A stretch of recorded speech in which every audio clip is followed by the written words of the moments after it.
Para sasakay pa yata na isang cable car, di ba? Dati nasakay pa ba na isang cable car yun? Pababa? Alin? May castle? May castle? Siguro, baka meron yata pupunta rin eh. Ay, sabihin! Hindi ko lang kasama sa payment yun. Kasama sa ticket yun. Yung amusement, di ba? Oo, kasi ano yan eh, VIP ang manunood.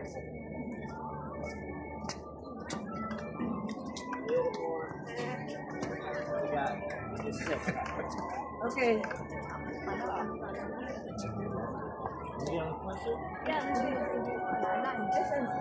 Pwede siya ang hiwalay ako.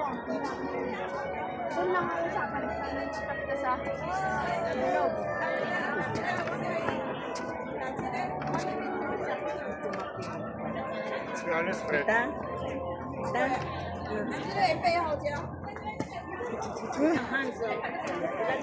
Oh.